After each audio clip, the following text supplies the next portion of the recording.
Therefore, he prepared his welcoming remarks by video. Please, committee, could you show the video, please?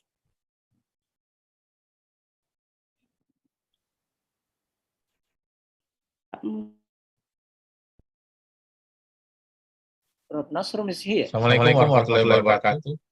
Oh, okay. Good morning, ladies and gentlemen. The Honorable Dean of the Faculty of Agriculture, Universitas Hasanuddin, the Honorable invited speakers, Professor B. Nishantha, Ph.D. from University of Colombo, Sri Lanka, and distinguished moderator and participants. First of all, I would like to take this opportunity to welcome you all to the High Impact Research Webinar conducted by the Institute for Research and Community Service, LPPM, with Faculty of Agriculture, Universitas Hasanuddin. Praise and great gratitude to the Almighty God for His blessing, grace, and mercies upon us, so we can gather today to attend this virtual webinar in good condition. Many warm welcome and gratitude to the distinguished, the invited speakers, and all participants who attend this webinar. Special thanks to Professor B. Nishantha, Ph.D. from University of Colombo, for making yourself available to talk on this webinar. I believe that your talk and presentation will significantly enrich the quality of this webinar and provide new scientific information to all participants. Distinguished guests, ladies and gentlemen, the theme of this webinar today is social entrepreneurship and post-pandemic recovery, opportunities and challenges. Sometimes the greatest change needs the greatest of obstacles, and the COVID pandemic has presented a profound challenge to humanity from a global health perspective. But it has also disrupted almost every phase of our lives. This pandemic has exposed flaws in our system. Our public health system are often weak. Our economic system were not resilient, and social inequality grew along multiple dimensions. By this webinar, I ensure that all participants here will learn more about our opportunity to recover and build back better in this post-pandemic situation. Ladies and gentlemen, through this webinar, I hope that we can conduct more collaboration between Universitas Hasanuddin and University of Colombo in the future. I also thank Professor Engineer Muhammad Arsyad for hosting this event. I hope that each and all of the participants will acquire useful information for the speaker today. And with that, I would like to conclude my remarks and officially open this webinar. Bismillahirrahmanirrahim. With the blessing of Allah, God Almighty, I officially open this webinar. Wabillahi taufiq wal hidayah. Wassalamualaikum warahmatullahi wabarakatuh.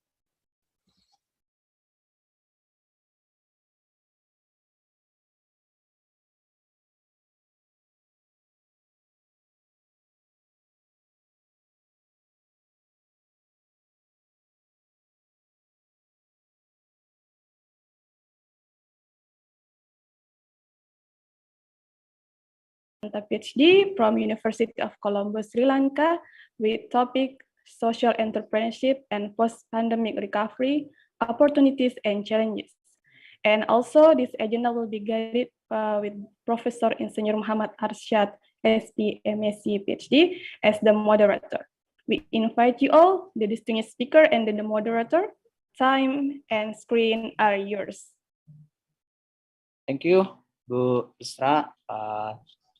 Assalamualaikum warahmatullahi wabarakatuh. And good morning, everybody.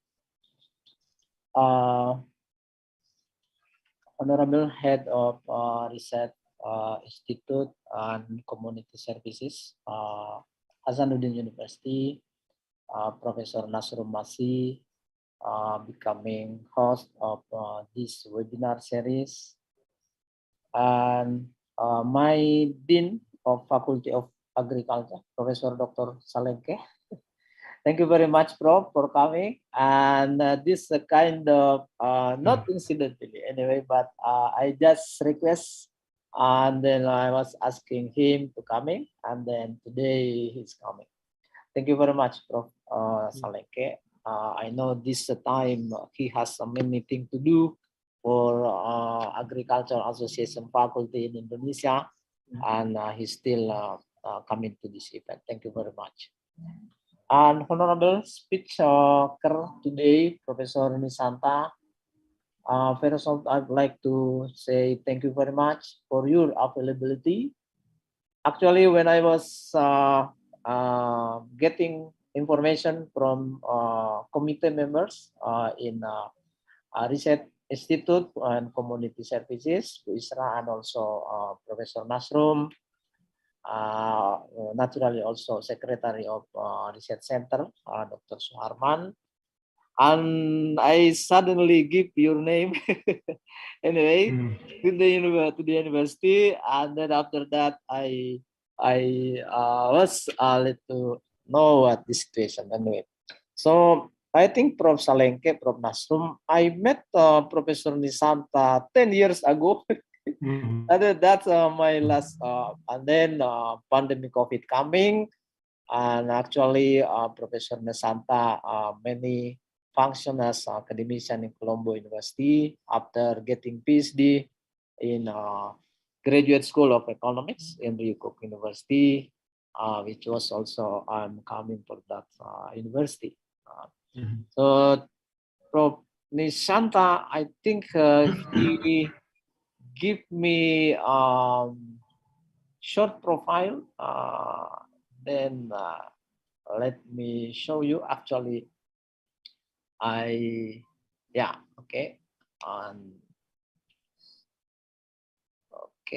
this is Prof. Nishantha. He actually professor in entrepreneurship, Department of Management and Organization Studies, Faculty of Management and Finance, University of Colombo. Actually, Prof. Salengke and also Prof. Nasrum and all many senior professors here.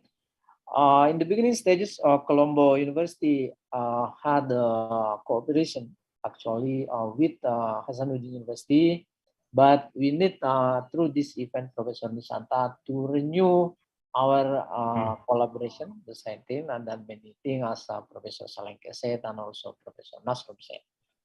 So Professor Nishantha in 2015 to 2017 as a head of the Department of Management and Organization Studies in Colombo University, and also currently as a coordinator of postgraduate and mid-career development unit, Faculty of Management and Finance.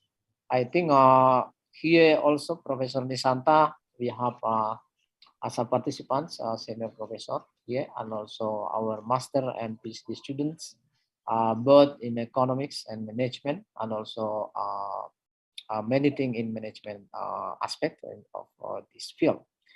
And also Professor Nishantha, I think he was finished PhD degree in 2015,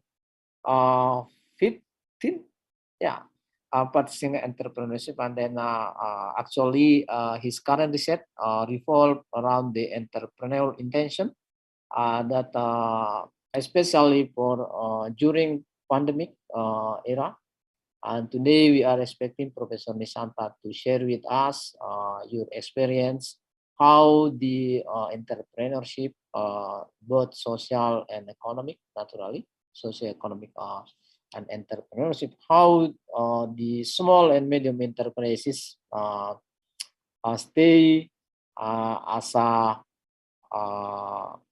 one of the way to get out from the impact of pandemic COVID-19.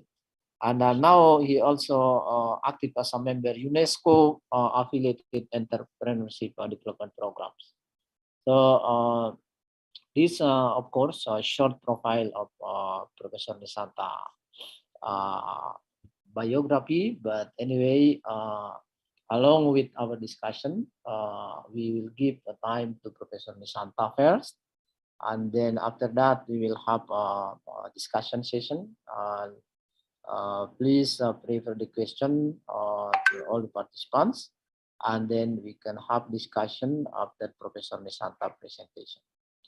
I think that's my introduction for Professor Nishantha, Colombo University.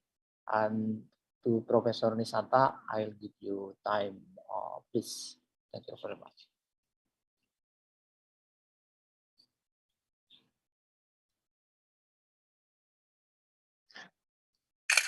Very good morning. Assalamu alaikum. Salam. Professor Salengke, Salengke, the Dean of Agriculture Faculty. Professor Nasrum, Head of Institute of Research, and my long-lasting friend, Professor Arsyad, and the professors, researchers, postgraduate students, ladies and gentlemen. Thank you very much for inviting me for this morning to share my experiences and the knowledge relating to the social entrepreneurship aspect in this morning. My topic is social entrepreneurship and post-pandemic recovery, opportunities and challenges. But I would like to mention that social entrepreneurship is very important topic, important concept, not only relevant for the pandemic. Maybe the country may be developed or a developing country, especially in developed countries. The social entrepreneurship is a very much important for the economic development and economic stability. With that, I am not going to limit it to the post-pandemic. As a developing countries, as a Asian countries, we need to focus on social entrepreneurship aspect, as the central government or the government intervention is not sufficient for supporting for the development of the countries. Today, my presentation will be covering the following aspects. Especially, I would like to discuss something on social entrepreneurship concept. What is meant by social entrepreneurship? And when we discussing about social entrepreneurship concept, we have to differentiate, or we have to identify who is social entrepreneur, what is meant by social enterprise, what kind of social impact can be done by social entrepreneur or social enterprise in the countries like Sri Lanka and Indonesia. And I would like to share with certain few case studies that related to the social entrepreneurships. And let me discuss about social business models that can be applied in social entrepreneurship effort. And finally, I would like to sharing with you some research directions. That is my presentation outline. Let me start with discussing with you what is social entrepreneurship.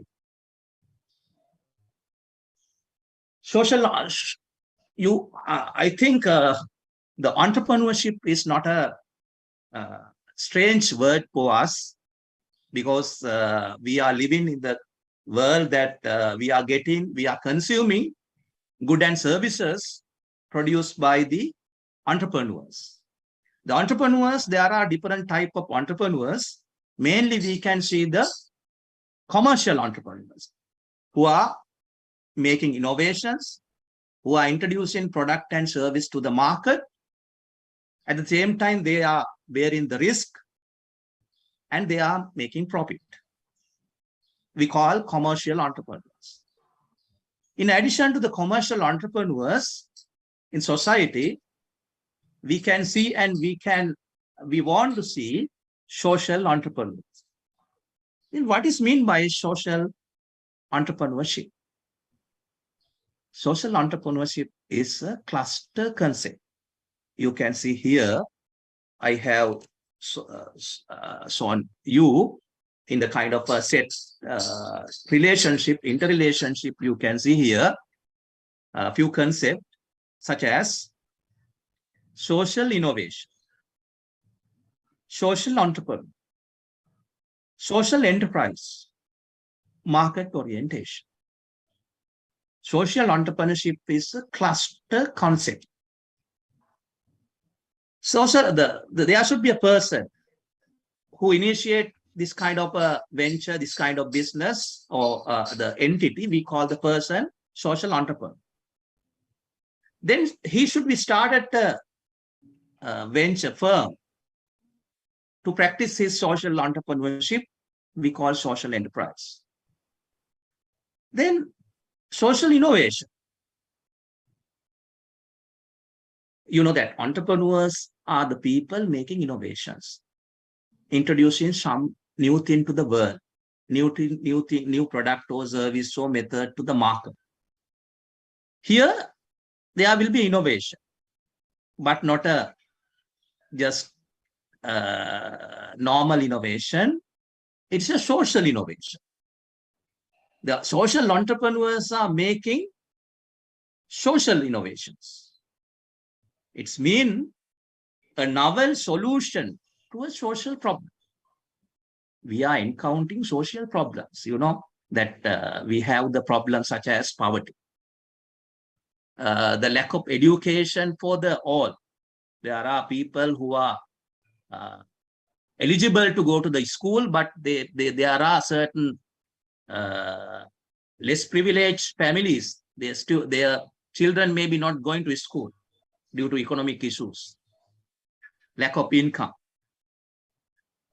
There are some young people with us, they are not doing a very proper employments. Their labor may be underutilized. There are a lot of social issues. Then we need the people, we need innovative solution for these social problems. Innovative, effective, efficient, and sustainable solutions. And social entrepreneurs are the people who are making innovative solution for social issues. Lack of electricity is an issue in our remote areas. Still, there may be the families living in rural areas with lack of electricity, lack of clean water. Those are social issues. There are farmers.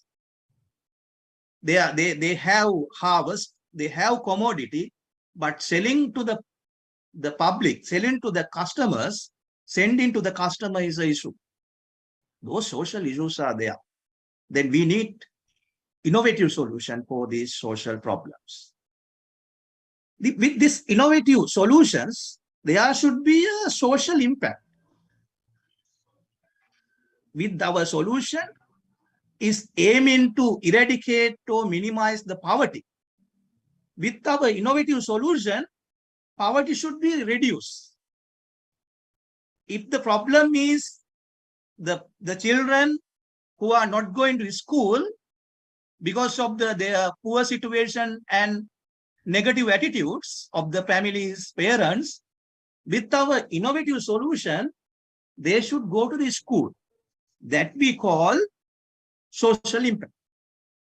With that, I would like to define social entrepreneurship as the process of designing and implementing innovative solutions to important neglected social problems, right? Then there may be argument that the government is there to solve the problems, socio-economic problems. The main responsible party is the government, the central government. But the government alone can't solve these problems, especially this post-pandemic period. The entire world, especially most even developed countries also, their economic growth is getting lower.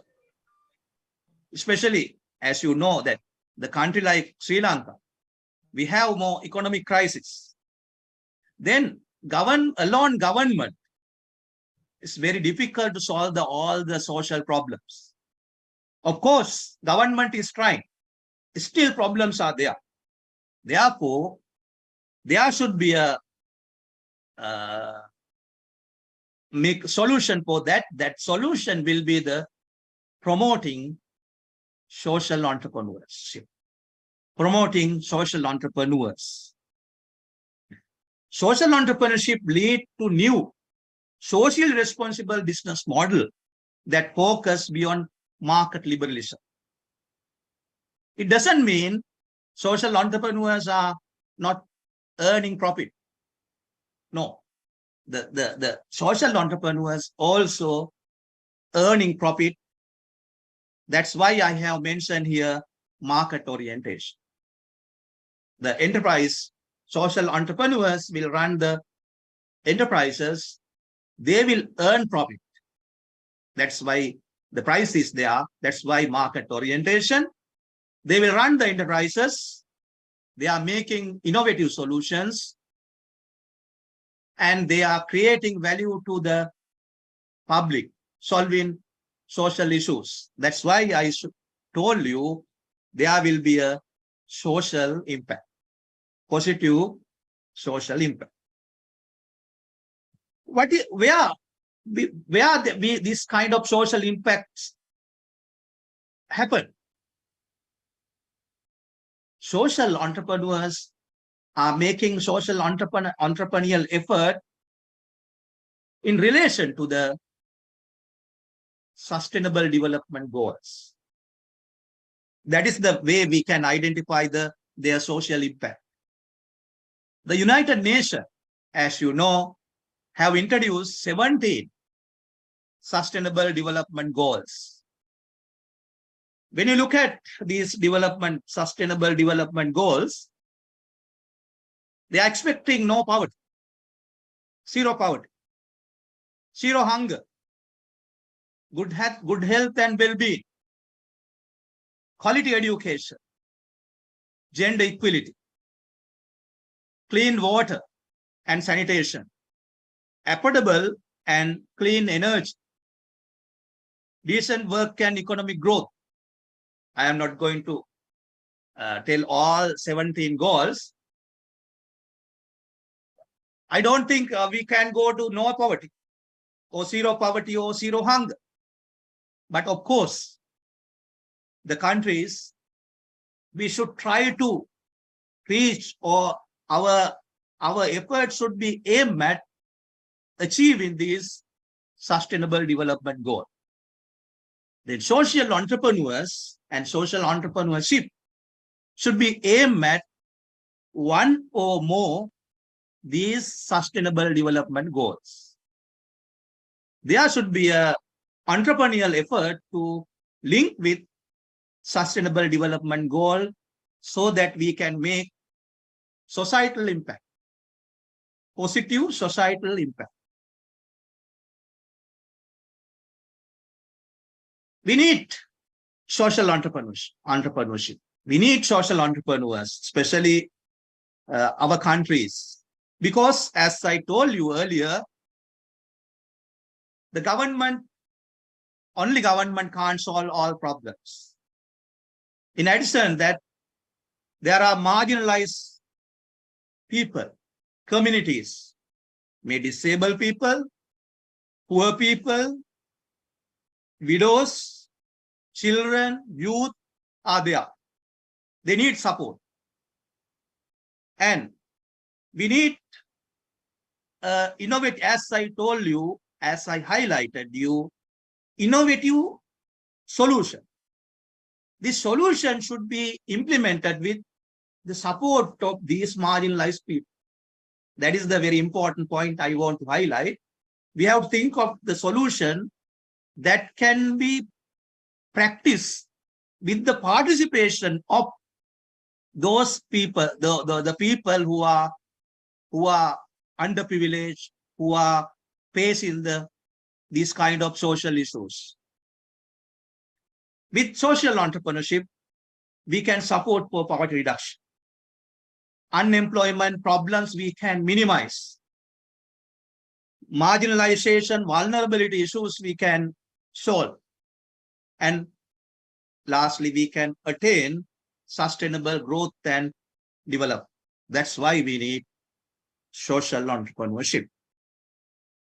I would like to share with you a good example of a very classic example of social entrepreneurship effort. We can see through in Indian context, started by Dr. Govindappa Ventrakraswamy, relation to that Indian society, there are many rural people are there. They have the eye issues. That they need cataract surgery, but they are due to their poorness, their poor attitudes, they don't know how to get the surgery, and they haven't money to go to hospital. Then Dr. Govindappa started kind of social entrepreneurship to support these poor people. Let's see the video and we'll go to the discussion. Can you see, hear the sound? Yeah, sure. Okay, thank you.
I'm not going to show you all the video that is maybe 30 seconds. Just some places I would like to show you. This hospital is practicing. Very interesting point is they are practicing like McDonald's. He said that you can see here.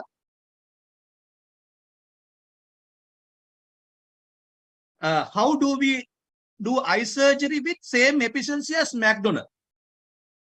Right? It means like, you know, that the efficiencies matter. The hospital has organized such as like so that many many surgeries can do, many patients will be undergo the surgery in a given time, within an hour, within 2 hours time, all will be ready. The patient are ready to make the surgery. Then within a short period of time, they will do the surgery, right? Then for the patient who can pay, they will pay. That profit will be utilized to give the same the care and surgery free of charge for the people who are in poor situation. That is the innovative solution. That is the innovative solution, right? Then this is a very popular case study. Like there will be an innovative solution, there will be a positive social impact, and there will be a person who start this kind of effort. That is Dr. Govindappa. That is the real classic example for this social entrepreneurship concept.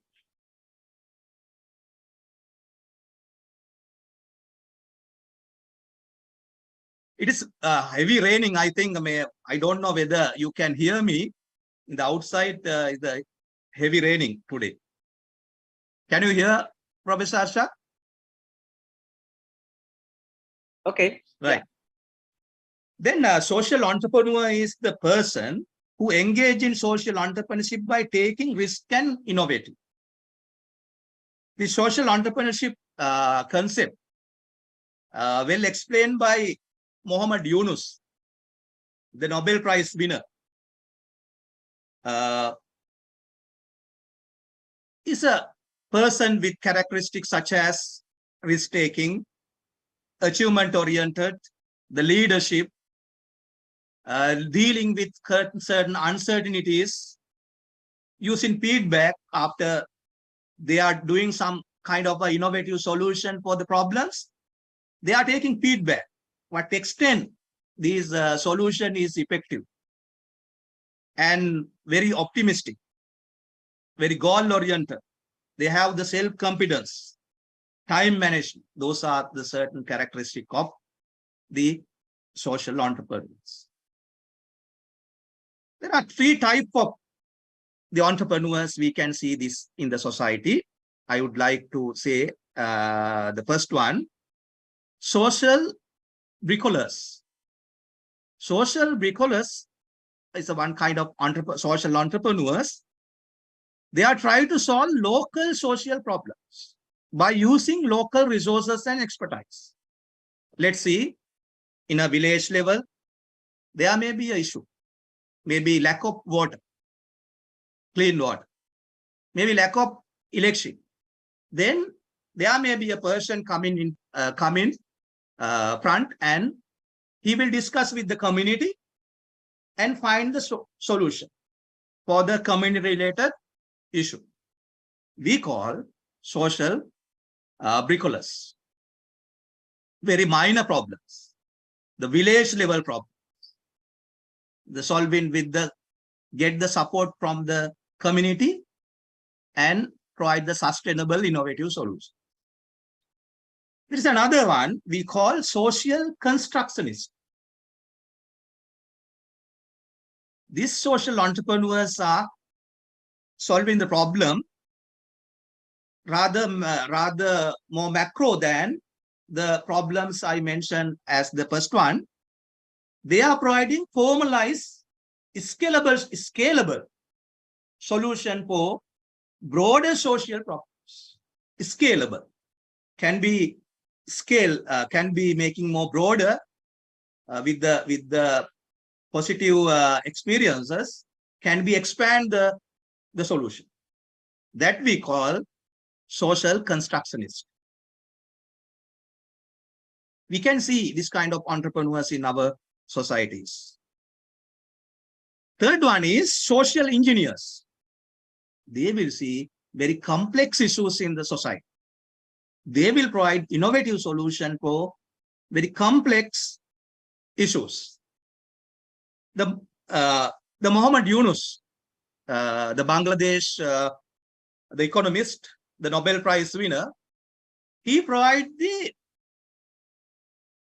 I can refer him as a social engineer, because he saw that in a Bangladesh society, in a Bangladesh rural communities, there are women, they are very poor women. Their living condition is very low. To start any kind of business, they can't go to the bank and get the loan because they haven't the collateral. When they go to the bank will reject the loan application and say, you are not eligible. Then Muhammad Yunus say that, came with innovative solution. He said, if you are not eligible for get the loan from bank, you are the eligible for getting loan from Grameen Bank's system I initiated. You have to come with 5 members. When 1 member get the loan, other 4 members will be the guarantors. Then what happened? When 1 members get the loan, other 4 members will be closely supervised. Otherwise, they can't get the loan. It's a kind of an innovative solution for a complex issue. Therefore, he could make a significant societal impact, positive impact to the society with the Grameen banking system in Bangladesh villages.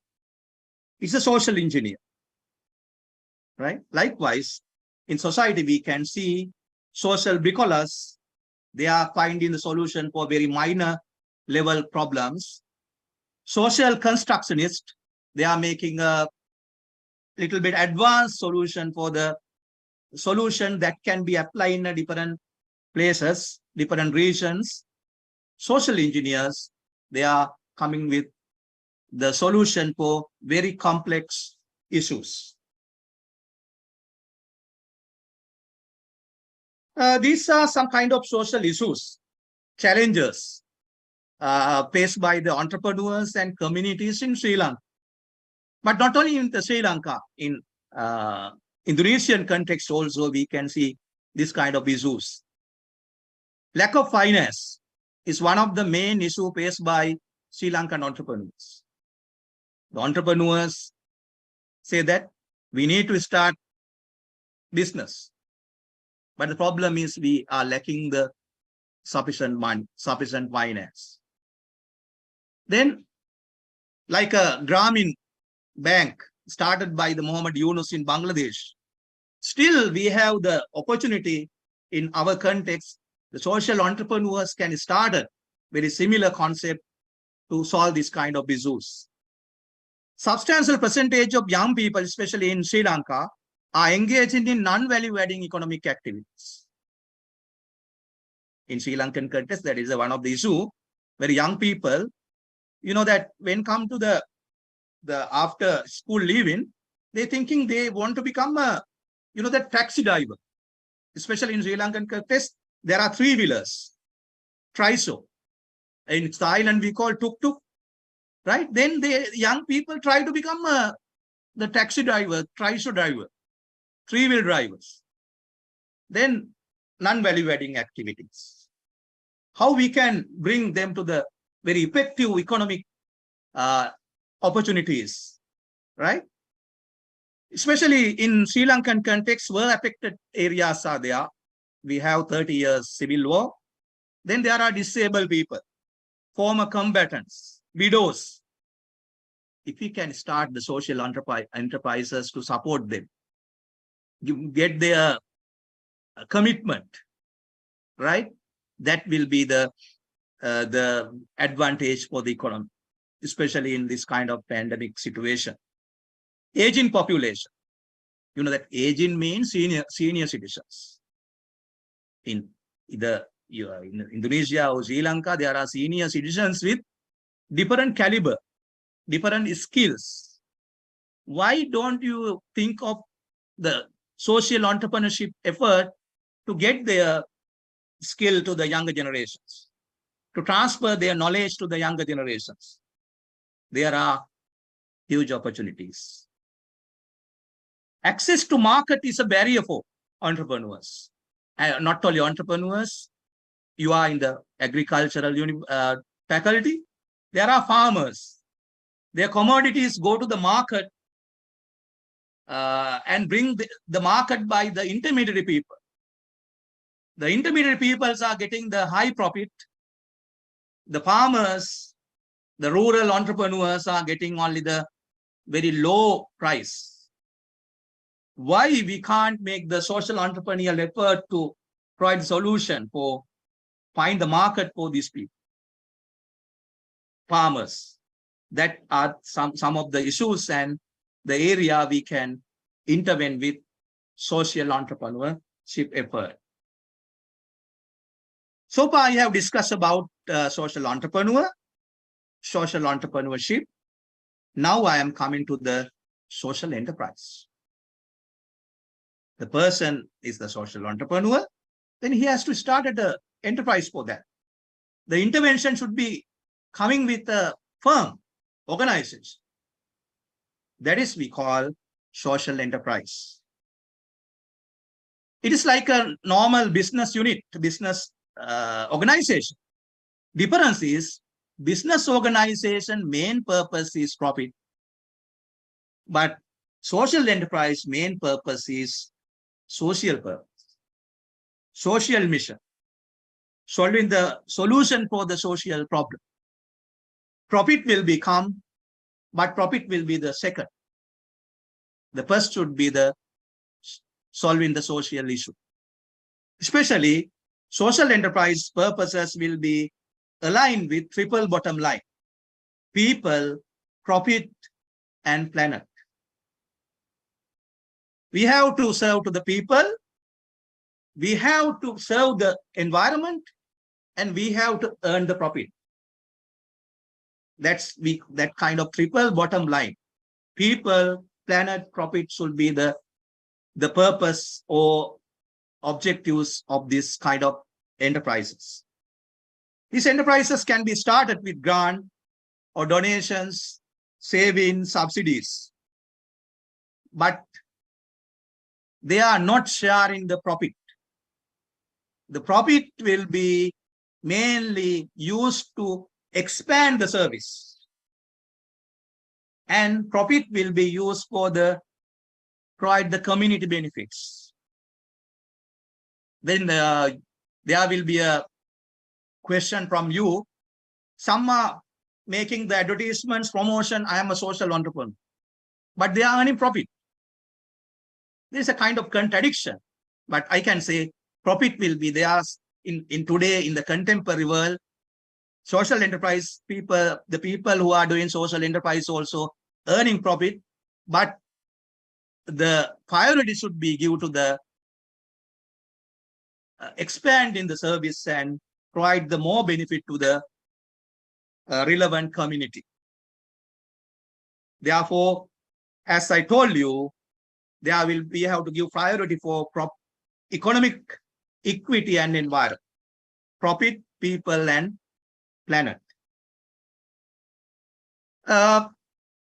This is something you can see where we can position the social enterprise. It's a kind of a extreme. You can see traditional for-profit companies. They are earning profit. They say that we are to be here to profit maximize. There may be firms who are practicing social responsibility while earning profit, right? There may be another one. They say we are social responsible firm. We are not harming the environment. We are protecting environment. We are not damaging environment. We are social responsible business. Those are not the social enterprise. When come to the other arm, you can see social enterprise. Then move to the further, you can see non-profit organization with income generating activities. The extreme case, traditional non-profit organizations, NGO. NGO is not the social enterprise. Then you can see here, social enterprise will be, we can define as, they have mission motive. Their motivation, their objective is to making a social impact, solving the social issue. They have stakeholder accountability. They are accountable for the stakeholders, not for the shareholders. They reinvest their income in social programs. They will give the scholarship for the children. They will give the other support for the community, right? And they are getting the income for cover the operational cost and reinvesting and expand in their service. Therefore, you can see the in pink color will be the area that we can position social enterprise. Here also you can see the same thing. Therefore, I am not going to discuss that one. The names we can see cooperatives. In Indonesia also, I have seen that 150,000 cooperatives are there. Cooperatives, the name may be a cooperative. The name may be a trust. The name for the social enterprise may be the community-owned company, community-owned business, employee-owned business, credit union, social landlord, maybe trading arm of charity. Those are the given, we can say that this is a name, this as the social enterprise, or register under this kind of category. And we can intervene, especially for the education. There are less privileged community. They are lacking education. Then we can intervene. There are medical health issues, like as I told you, Aravind Hospital in India is for providing cataract surgery for the poor people. Still, we have the health issues. Social deprivation and isolation is there. Some communities are there. Sanitation issue, right?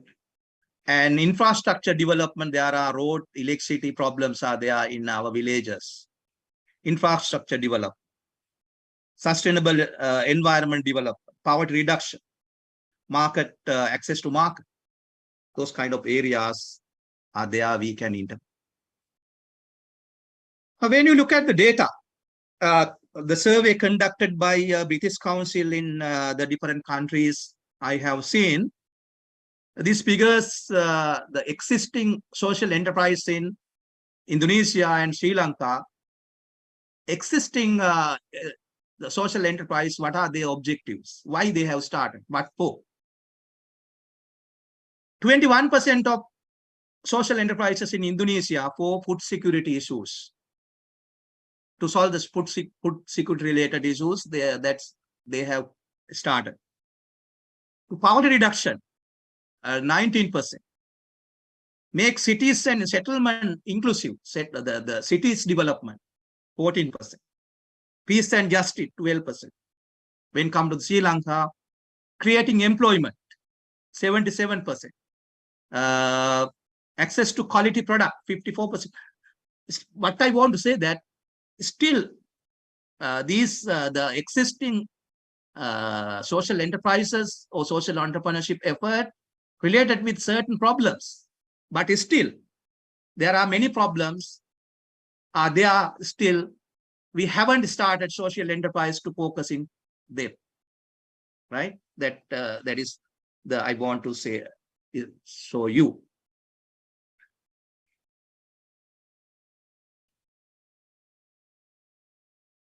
There are there any questions or something? Right.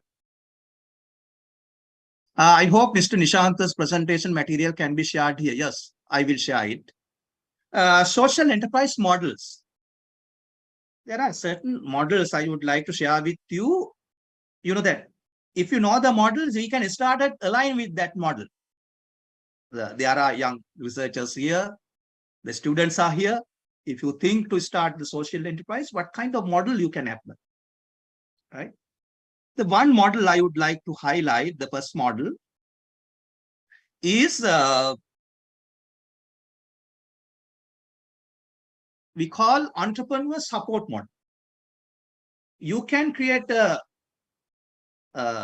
social enterprise to support for entrepreneurs. The good example is Grameen Bank. The Grameen Bank is a social enterprise in Bangladesh, support for rural women entrepreneurs, providing loan, providing finance. Then the ladies, rural women in Bangladesh, they are getting loan and they are doing the business. Then one model will be, you will be a start at a social enterprise to support for entrepreneurs. Not only finance. One finance will be one area, technology will be another area, marketing will be another area. You can think many areas are, many avenues are there. Another one is market intermediary model. You can make a social enterprise to support for the targeted people. Targeted people may be farmers, target may be your entrepreneurs, their product you are selling. You are the middleman. You are making a kind of a market, selling their products. Farmers' product you are selling, but you are not going to earn huge profit. You will give the fair price for the farmers or the entrepreneurs. You keep the small profit margin. You are running the social enterprise. You will have the membership fee, registration fee, profit margin. That is the way you can earn profit, but your service will be for the underprivileged, the farmers who are lacking the marketing ability. Another one is employment model. You can provide the employment opportunity for some kind of the marginalized people. Actually, it will be you will promote based on that. There are, I have seen a certain cafe in certain countries, that cafe restaurant employees are disabled people. Differently able people will be the crew, the staff in the restaurant. Then what happened? People will come because differently able people are the staff here. They are making the food and all. Then many people will come to get getting their lunch, dinner. Then what happened? That income, part of the income will go for these differently able people. Something like that. You can create the place, maybe the hotel or maybe other place that you provide the employment opportunity for the underprivileged people. Right? That is the way you can make the social enterprise. Or you can make the certain services for the people by charging the money, maybe very low prices, something like as eye clinic, maybe the pair of glasses you will be providing with low charges. Right? We call fee-for-service model. Low-income client model, very, very close to this one. We will be providing a certain services for the people who are bottom of the pyramid. Bottom of the pyramid people are there. Then you are making design, maybe housing scheme, maybe health services, very low price for the people who are targeting the marginalized community. That is another model. Cooperative model, very popular one. You ask from the community, make the cooperative. Farmers, you ask from the farmers, develop the cooperative. Then you are going to buy from them. When you ask from the people to make the cooperative, their supply will be huge. You can buy bulk. You need to sell to the bulk a certain product. then you want to make the community there to make supply. You ask from the suppliers, you form a cooperative. We buy from you. That is another model we call cooperative model. Market linkage model. You will be the broker. Maybe in today we are doing in a digital, like different digital platforms are there. No? You are connecting the farmers or entrepreneurs with the platform. Your platform will be visible to the customers. You will be the market linkage party. That will be another form of way we can start the social enterprise. Service subsidization model. That's mean you have an enterprise. You make the product and sell in the market. That profit you utilize for certain extent, that profit utilized for providing that service at a low price for the marginalized people, the needy community. You selling the product in the low, your price in the open market, that profit you are utilized to provide the same service at low price at the needy people. Actually, that is done by the Aravind Hospital, as I told you. Aravind Hospital in India for the cataract surgery, the people who can pay, they can pay. Paying votes are there. That money Aravind Hospital utilized to provide the same service for free for the poor people. That is one model. Another model is organization support model. While you are running your normal business, you are making a separate entity that provides the service to the poor or marginalized people. Separate entity will be there for that purpose. Quickly, I go to the next one, certification model. You know that some kind of entrepreneurs, maybe farmers, they need certification, organic certification, GMP, good manufacturing process. Then what we create a social enterprise, we are the making certification. We are the certification agents, right? Then we are earning the certification fee. There is another option. Last one will be the sponsored product model. Sponsors product model mean, you know, that some kind of international donor agencies are there. Their donor agencies want to implement their service locally. Then we are the making a social enterprise. We are the implementers. The donor agency may be maybe international organizations like World Bank or donor agencies. We are the local people implementing water project, electricity project as a social enterprise. Those are the different models you can think on starting social enterprise. Now I come to the certain Sri Lankan examples in social entrepreneurial effort. Like Indonesia, we have the cooperatives, but started in 1904. But now mostly politicized is happening. But cooperatives played vital role in our society as a social enterprise. We have the Sarodia Movement started by A.T. Ariratna.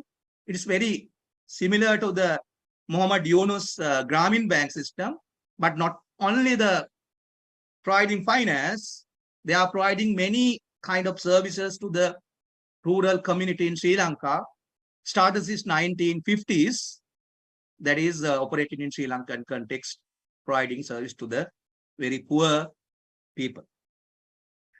There is another example is there in Sri Lanka, Good Market, started by lady entrepreneur, Achala Samardivakara. She created the platform and physical place also to sell the farmers and entrepreneurs product in to the rich people.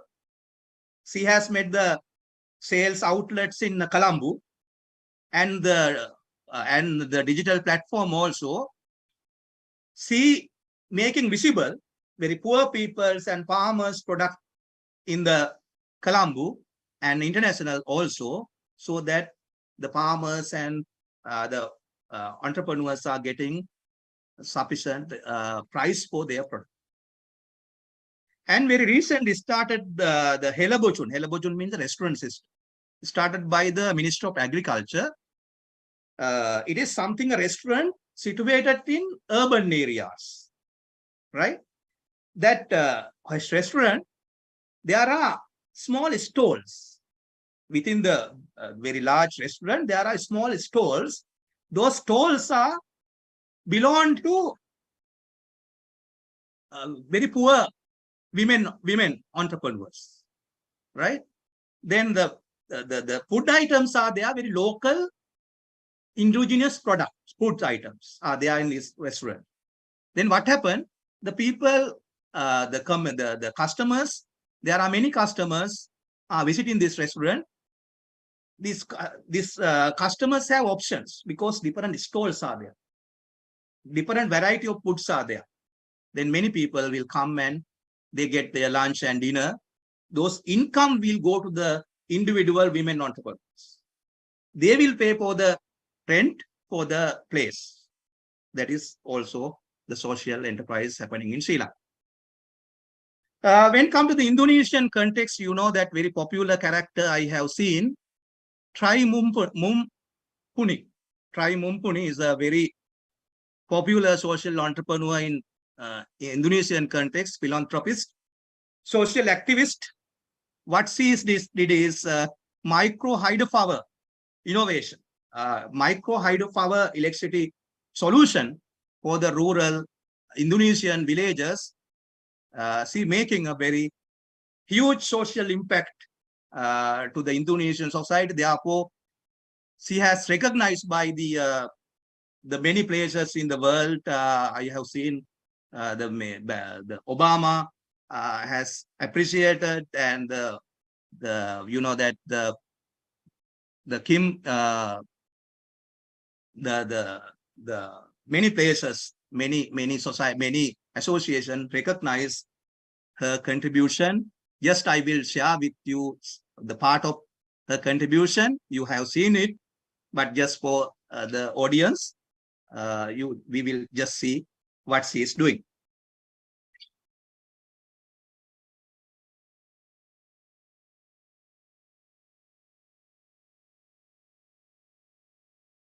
No sound, Nishantha sound.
This is another good example. I think you know, many of you know already. Very popular character, Arunachalan Muruganathan, right? He's in Indian context. That his story is coming in the film called Fat Man. What he has done, very, very important social impact to the Indian society. Because you know that Indian society, there are the ladies, ladies are not using, the many poor ladies in Indian society are not using sanitary pads because of their poverty, poor situation, and because of their poor attitudes. Then what has happened? The one is due to their poor condition. Then what Arunachalam Muruganathan has done, he did research how to make sanitary pads at the low price, low cost. Many times he failed. You know that many times he failed. He did research with his, he made his experiment pads he made and give the wife. Then wife ultimately he failed many times, right? Many times he failed, and ultimately his wife also went, and the family also give up him, right? Then, but he didn't stop his experiment and finding the innovative solution for the problem. Finally, he could make low cost. He found the technology to, very simple technology to making a low cost sanitary pads at low price. Then what he did, he produced the sanitary pad at low cost, get the involvement of local women. The local women work get the salary for producing the sanitary pads. They are the people selling them in the communities. Then he made a very huge social impact with the social entrepreneurship effort. With this time limitations, I will not share with his video. You can see the TED Talks, very popular TED Talks. He has made he explaining how he did, what kind of obstacles he undergo, and finally he could make the social impact through his social invention, and he did a very positive social impact to the Indian society with his social entrepreneurship effort.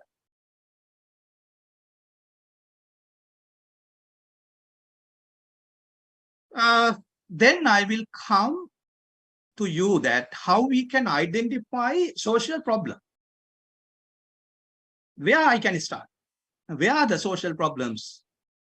The social problems are around here.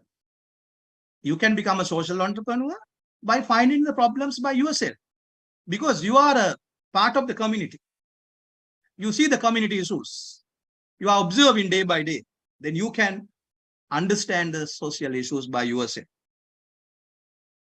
You can, you will be the community member. You associate community members. Then you can identify the social problems.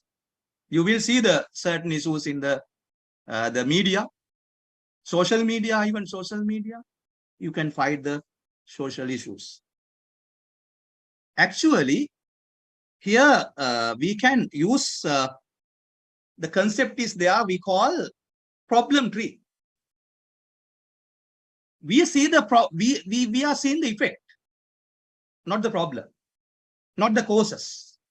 Root causes are there, the problem is there, but we see the effect, right? Effects like fruits and like a fruits of the tree. We can see the effects. The children are not going to school. We see that in the daytime when we go certain community village, we can see the children are there. They are at home. They are playing with other children. That is the visible thing, right? But the causing factors are in the underlying. Therefore, we will see the people, the children are not going to school. Their clothes are very dirty. Clothes they are wearing. The farmers are in the roadside with their commodity to sell. but morning to evening, they have what they have bring to the market. It is in the evening also they are keeping with the same quantity. Those are the effects. Then we have to find out the root causes. We can name the problem as the poverty or lack of market access, something like that. We can label. Then what we have to do find is the root causes. When we find the root causes, we can make the solution tree. We have to think on how to intervene. How to intervene. Our solution can be, we can make a label, maybe Grameen Bank, like Muhammad Yunus did, something like that. We can make the label, name. We have to think on how we can intervene. For example, here you can see the solution is starting a women saving scheme. The way of intervening is mobilizing, supporting business ideas, encouraging saving, business support services. Then fruits will come, outcomes. Employment, increased standard of living, children will go to the school, their clothes will be the new clothes, clean water, their income will be increased. Those will be the outcome. Therefore, we can use problem tree concept and solution tree concept to making a solution. The business model canvas is another area I quickly going to highlight. You know that what is the intervention model we discussed there earlier, but normal business model is there relation to the social entrepreneurship. We have to think on when we run in the business as a business, who will be our partners? Social enterprise or any kind of business we can't do by only us. There should be a partnering people. Who will be the partners, stakeholders? What kind of resources we need to run this kind of business? What are the key activities we have to conduct to run this business, social enterprise, right? You know, that fundraising, the finding the people, training the people. Likewise, key activities. What are the key activities? What is the intervention? What you are really do? What kind of channel you are using for that? Are you using a school or a university? What is your channel to reach these kind of people and practice your social enterprise? Who are your customers? And who are the beneficiaries? Sometimes customers are different with beneficiaries. As I told you earlier, the Aravind Hospital in India, the customers are there, they are paying for their eyes cataract surgery. Beneficiaries are there in the poor farmers, poor villagers, they haven't money for making their eye surgery. Revenue generation should be there. We have to think on how we can get the money. The profit where come. If you're making a digital platform, then the users will pay for you. Then there should be revenue. What you do for the surplus? Surplus you will use for community development, given the scholarship, something like that. What is your cost? This is we call your business model. For example, when taking the Aravind Hospital, you can see here, you can see beneficiaries, underprivileged, visually impaired people, customer paying patient. Key activities will be surgeries, diagnosis, research and development, education and training. Key partners will be the researchers, scientific community, donors, sponsors. Channel will be the hospital. In addition to the hospital, eye care camps. Beneficiaries get the accessible eye care, transportation and accommodation also. Social impact will be the eliminating avoidable blindness, value for customer, premium quality eye care and personalized health support, revenue coming from paid treatment, donors and sponsors. This is we call business model. Then when we're running a social enterprise, you have to think on your business model. It comprises with 14 dimensions, right? You have to think on, you have designed with this kind of canvas. I came to the last part of my presentation, research direction. We have the young researchers here, research students. If you are doing research in the area of social enterprise, on social entrepreneurship, you have better avenue for doing qualitative and quantitative studies. Many of the available studies are qualitative. The qualitative studies it's very difficult to generalize because they have taken only 1 or 2 or 3 cases. Then there is an avenue for quantitative studies by taking a large sample in a particular category of the social enterprise or social entrepreneurship. Then the finding you can generalize rather than the qualitative, because qualitative, many of research already done in the qualitative studies. If you want to do the research, especially, you can think or you can find appropriate business models. This is a model I have shown you, business model canvas, but you can think on how we can add or modify this business model with your research, right? When you do the research, you will come up with new business models. Why people starting social enterprise? What are the motives? Rather than business enterprises, why people start social enterprise? What are the motive for this? You can study that area. And most importantly, influence of religious values for social entrepreneurship. You know that the one option is making profit, running a business enterprise. But you decide to become a social entrepreneur. There may be underlying religious factors, maybe Islamic, maybe Buddhist, maybe Hindu. There are certain principles are there that guide you, that motivate you to become a social entrepreneur. Then you can find through the good research. And you can do the research on social network, financing for social enterprise, financing methods. Are there any innovative, different financing method for social enterprises? How the networking support for making the social enterprise? These are the research avenues. Okay, thank you very much for listening to me. Any questions or any clarifications? Yeah. Okay, thank you very much, Professor Nishantha, giving very nice lecture. I feel this is kind of 1 year lecture anyway. And giving this one, but let me say hello to many senior professor coming to this webinar. Professor Richie, Professor Sil, Professor Tuti also I saw, Professor Bulkis, and Professor Nurani Sirajuddin.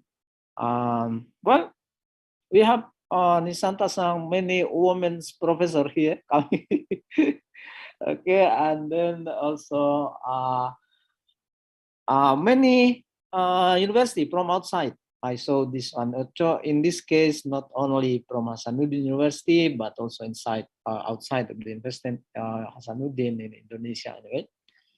And as we heard from Professor Nishantha, I really enjoy with this particular lecture.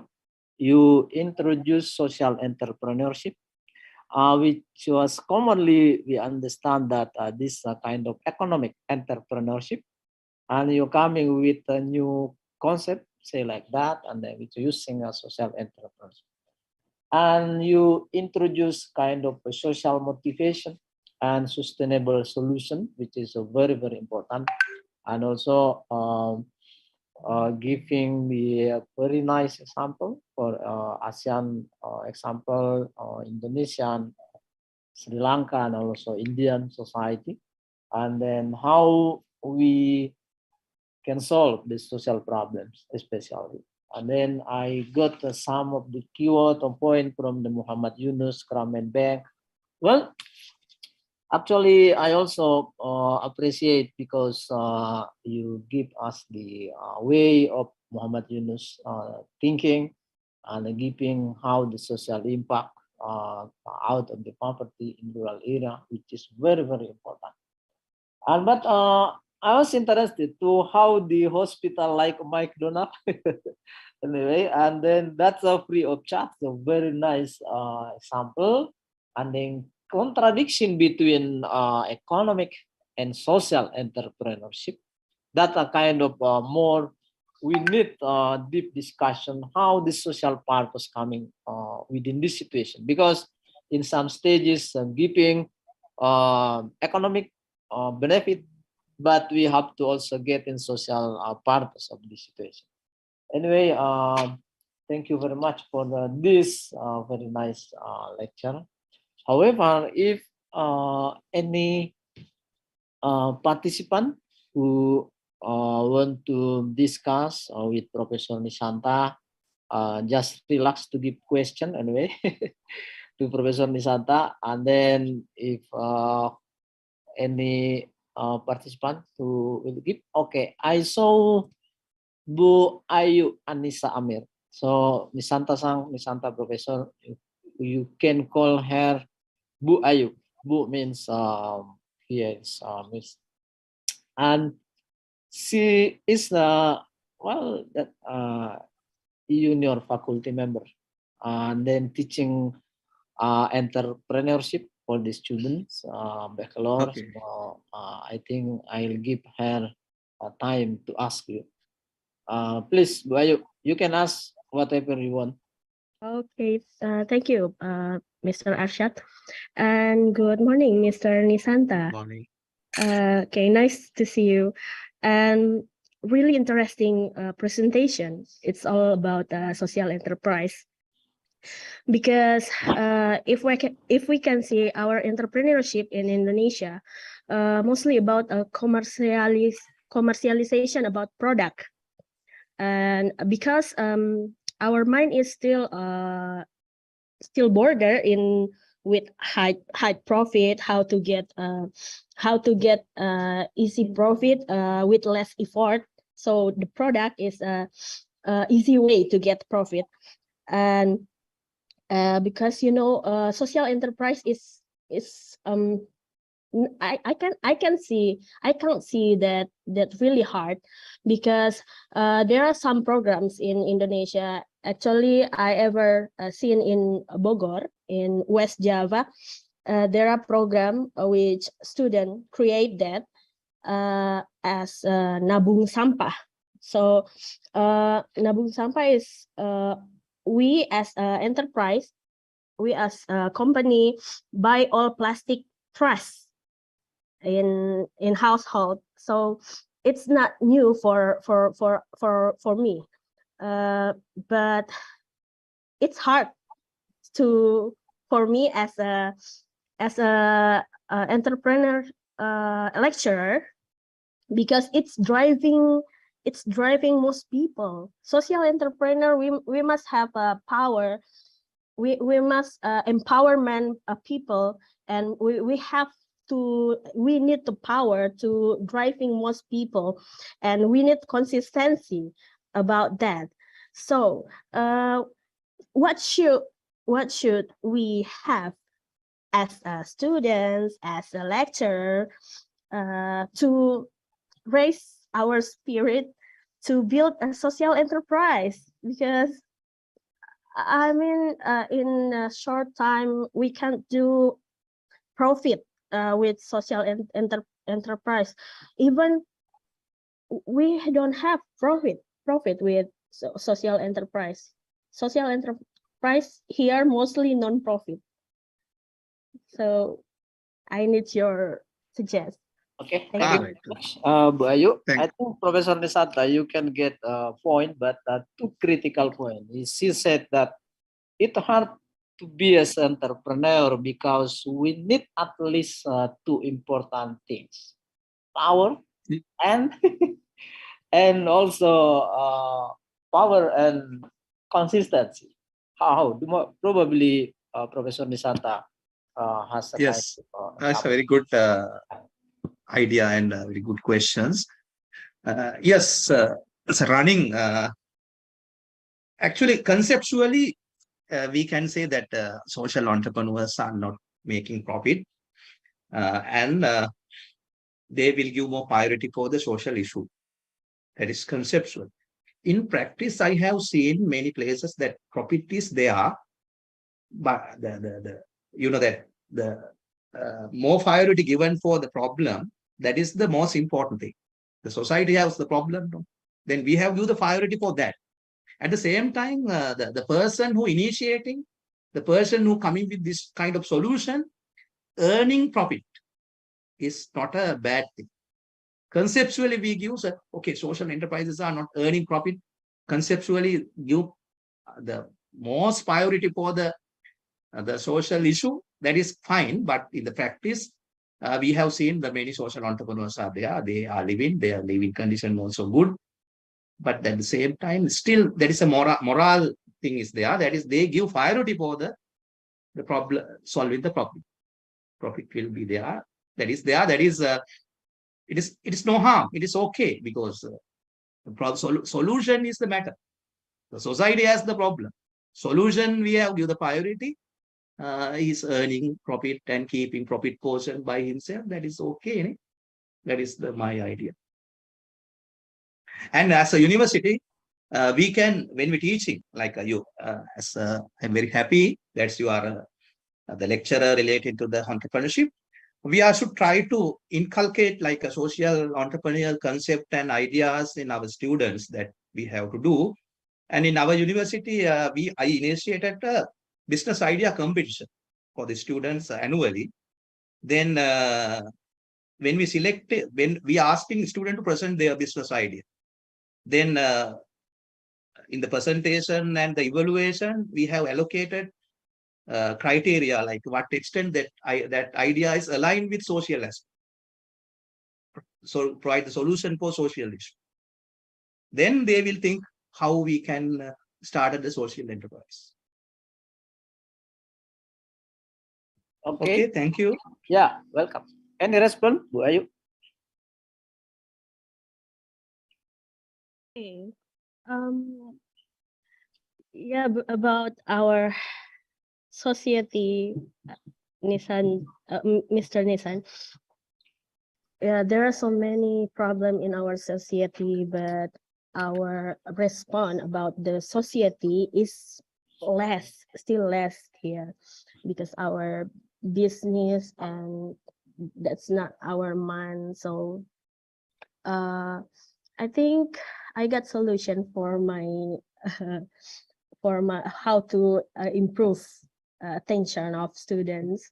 I will include a new material in my course, I guess, my lecturer course about social enterprise. So maybe if you don't bother, we can talk more after this. Definitely, as we can collaborate more. Actually, I am ready. I would like to thanks Professor Arsyad, one of my Okay, thank you, Mr. very good friend. We studied together in Japan. Then we can make the collaboration. Actually, I would like with the University of Colombo and the universities in Indonesia, especially with the Hasanuddin University, that we can make the more collaborative. And the people have more get used to the digital technology such as Zoom, MS Teams, and likewise platform. Therefore, we can reach to the students, the collaborative certain knowledge sharing sessions we can do. That's okay. Thank you, Mr. Thank you very much, Nishantha Sam, Professor Nishantha, who gave an answer. But still, we have raised hand. First one is Dr. Andi Bahri first, and he is actually a faculty member from Islamic Institute here in South Sulawesi. Are you ready, Pak Andi Bahri? Pak Bahri? Okay, thank you, sir, for the opportunity. You can introduce yourself anyway. Yeah. Yep. Thank you for this great opportunity, especially for Prof. Arsyad for the invitation, and for Professor Nishantha. Thank you for your sharing a great presentation. For this moment, I think in such social disruption era, in the post COVID-19 pandemic, of course, what you have presented to us about the social entrepreneurship is we need for this person, this character, how to creating such community development after pandemic. But I think it relates to the question from Ibu Ayu Anissa at the moment, that our challenges for this what is this issue, that however relating to the such human economic behavior, which is based on such rational economic choice, according to you, sir, how could it adopt and apply for such rational economic society that applied more such profit market orientation on their any business conducting by the human? This my first question. My second, that about suggestion about your presentation relating to such Islamic economic value, that of course such mid-gamer men adopt or conducting by Prof. Mahmud Yunus in Bangladesh, I think is a great value, great example for us how to make such social intermediation for the poor group and the healthy people. So I think your presentation for us how to make such collaborative collaborative moment to develop such as a rural society in such our region in South Sulawesi. Thank you for this opportunity, Pak Prof. Arsyad. Assalamualaikum warahmatullahi wabarakatuh. Thank you, Pak Dr. Andi Bahri, giving I think 3 points. Personally, Professor Nishantha, how the rational economic choices running, and then also he talked that Islamic economic value and how we create a collaborative to develop a rural society naturally, because there is kind of contradiction between economic value and at the same time we need the social impact. Okay. Okay. Yes. You know that the economic development is coming through the goods and services. Like you know that we have to make the goods and services, trades should be there. The SME, the entrepreneurship, kind of the engine of the growth. Actually, that in our region, our society, our children, our students, entrepreneurial intention is low. If you look at the certain developed countries, especially Western developed countries, their students, their graduates, entrepreneurial intention is higher. Especially if I refer to my country's condition, only 2% will decide to become entrepreneurs. Only 2%.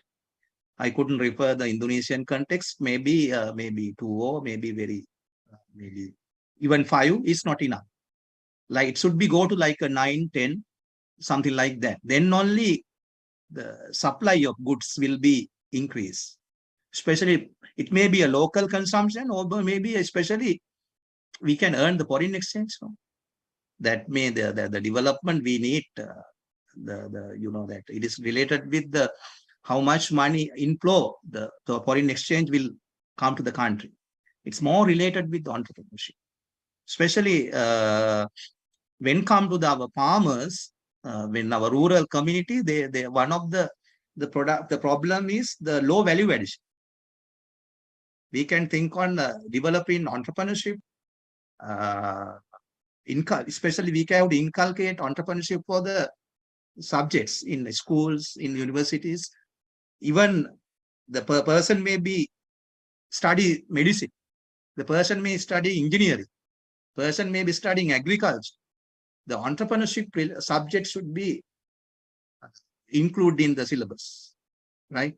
That kind of entrepreneurial mindset we have to inculcate with our youth and the curriculum in the education, so that creating more entrepreneurs. More entrepreneurs mean more goods and services.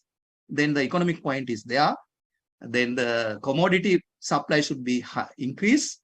It may be maybe local consumption, or maybe the exporting. Therefore, we can't avoid this factor, right, for the development effort. That's the way we can relate this concept and this practice to the economic aspect. When come to the religious aspect, my knowledge for the Islamic aspect is very poor, but I know the Islamic. I am Buddhist. Our religions will be teach, or the religions have taught us, support the community, support the poor people. The human will be the equal. That kind of very proper principles are. Then the social entrepreneurship, we need to align with these good principles, good teaching, so that become a people with entrepreneurs with a good character, good habits, good value system. That's the things we need to consider. Thank you. Okay, thank you very much, Professor Nishantha and also Dr. Bahdi. I guess still we have a question. Still anybody? I saw that Dr. Hasrullah want to ask something. Okay. This is probably the last question, because here, Professor Nishantha, we have Duhur pray 12 anyway. Then we proceed to the next question. Dr. Hasrullah. Thank you so much for calling me doctor, but I'm still a student in Hasanuddin University. That toward the Ph.D. anyway. Okay, please. Okay. Hello, Prof. Hello. Nishantha. How are you? Fine. Thank you. Yes. To begin with my question, let me tell you something. Actually, I'm a team. I'm in a team with my friends. I am a student in Hasanuddin University, Faculty of Cultural Sciences, and we have apps. We have app. It has been 2 years now. We develop the apps like grocery e-commerce. This is actually the first one in Makassar. The first one. At the beginning, we developed the apps. Actually, we want to help the sellers in the market, in a traditional market. And it has been 2 years now. At the first, it's good cooperation with the sellers. I mean, I don't know, this is one of social entrepreneur or what, but since in a business area, not only idealistic that we play role, but also realistic, right? We have to combine both of them. So we found many problems in sellers. So we try to provide our product in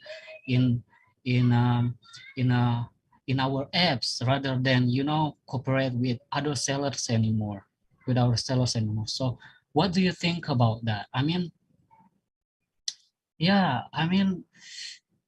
I want to help sellers, but at the same time, they don't want to. You know what I mean? So Okay. That's realistic. I mean, you mean like you want to connect the people, but the thing is that how to get the acceptance, right, for your apps, isn't it?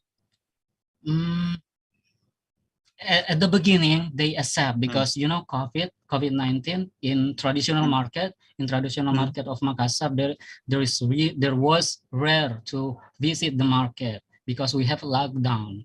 That is actually the app is really profitable, but as long as you know since the lockdown, I mean the COVID has been recovery.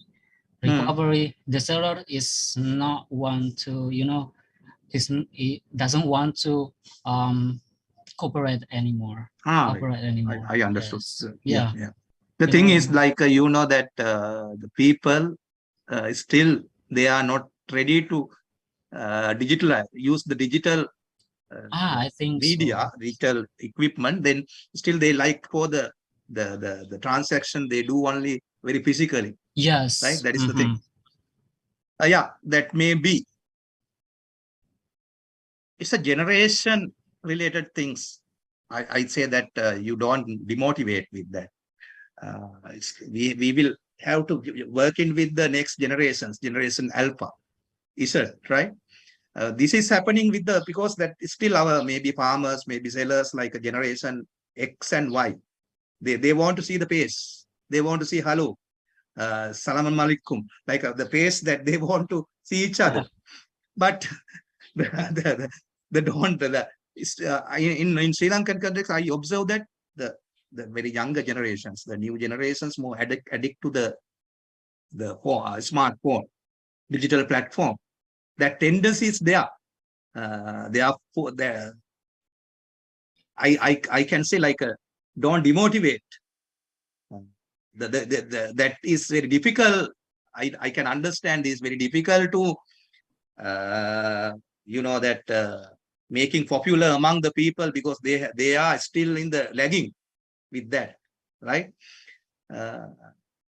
But let's see positively, and we will try, especially that when we making the app popularized among the community, we not need to target for the entire very huge geographical area. You know that Uber app also they started very small manner with the small customers. After a small number of customers, your neighbor farmers get used to the technology. When they understand their benefits, it will be accepted by many people. They should feel that this is a benefit for you. Your app should be improved, adding more benefits to them. When they realize this is a much more benefit for them, they will accept. Firstly, we have started with the smaller number of the people, community, and we try to persuade them. After that, little by little, we have to improve it. That's the happening in the very popular the app also. That's my idea. Okay, thank you very much, Pak Hasrullah and also Professor Nishantha. I think this is the last question for us. However, we are expecting that we can help you, Professor Nishantha, in the very near future to come to the Hasanuddin University. Yeah, But definitely. wait, I just send message to Director of International Office, of course, with Research Institute for Community Services here in Assam University, and you can see directly how the social impact going on post-pandemic recovery, those kind of thing.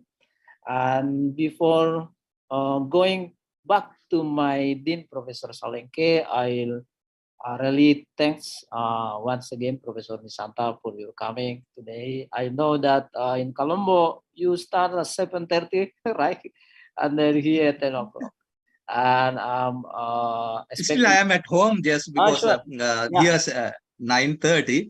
Yeah. Then after this one, I will go to the university. Oh, sure. Okay. Thank you very much. And before going back to my Dean, let me say thank you for all participants, many senior professors coming here at my department and also outside department. I saw you also many participants from outside Hasanuddin University in Indonesia. So thank you very much for your coming. And Professor Nishantha, allow me to keep in touch with you. And then for as far as my faculty, especially, we have a department to handle you. And I'll give back first to the Bu Isra for this coming. And then I think at the end of my responsibility as a moderator today, Professor Nishantha and Professor Salengke. Thank you very much. Thank you very much. Just 1 minute.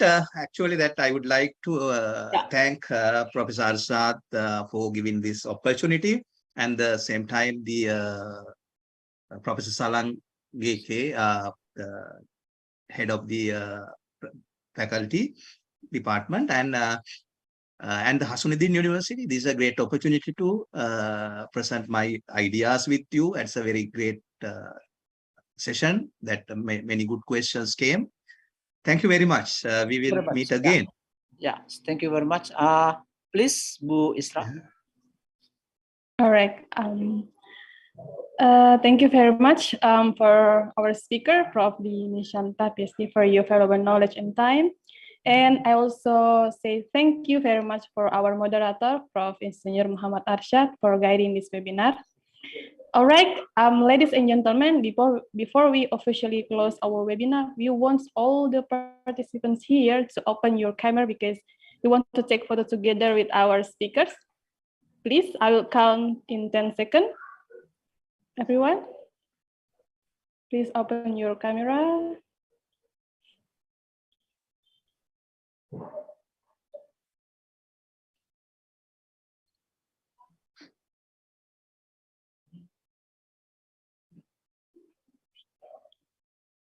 Okay, I think Ms. Ali, could you guide us to take the screenshot? Of course. So, ladies and gentlemen, we have 3 pages here. So, I will start from the page 1. Okay, maybe we can start now. I will shoot the screen. Okay, 1, 2, 3. Okay, the second page. 1, 2, 3. Okay, and the last page. 1, 2, 3. Okay, thank you very much, everyone. I give it back to Ms. Isra. Thank you. Nice to meet you, Nishantha. Thank you very much, Ms. Alia. Now, before we end, please allow me to share the screen. Ms. Alia, could you show the appreciation certificate for our guest speaker today, Prof. Nishantha?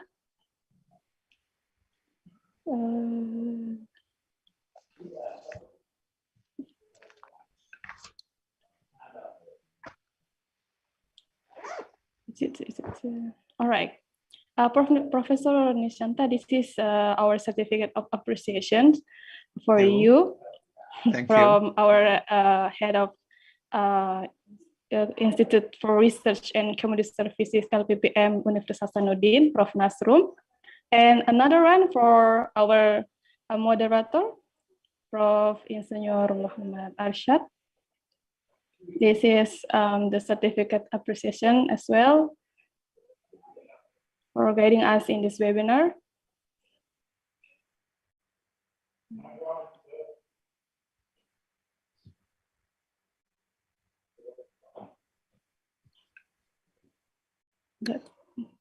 Belum datang. Everyone, could you see this? Okay. Yeah, okay. Thank you. This is the certificate. Yeah. All right. Thank you very much, Ms. Alia. And the end, everything is awesome today. We finally come to the end of today's agenda. And I invite the Dean of Faculty of Agriculture to have a close statement before we officially close this webinar. Please, Prof. Dr. Salengke. Okay, thank you very much. Again, thank you, Professor Nishantha, for the great lecture and also the exchanges with our students, with our some of our young faculty members. Thank you very much for this great lecture that you delivered today. And also Professor Arsyad, thank you very much. And also for everybody else. And I think that's all from me. Thank you. Thank you very much, Professor. And ladies and gentlemen, everything is awesome today. We finally come to the end of today's agenda. Let us close the webinar by reciting Hamdalah. Alhamdulillah Rabbil Alamin. Thank you. Thank you, Prof. Those are Nishantha. the agendas we have presented to you all this morning. We hope you learned something. Thank you so much for your attention. See you on the next occasion. Wassalamualaikum warahmatullahi wabarakatuh, and have a good day, everyone. Thank you. Nishantha. Okay, thank you. Ya, thank you very much. Terima kasih Pak Dekan.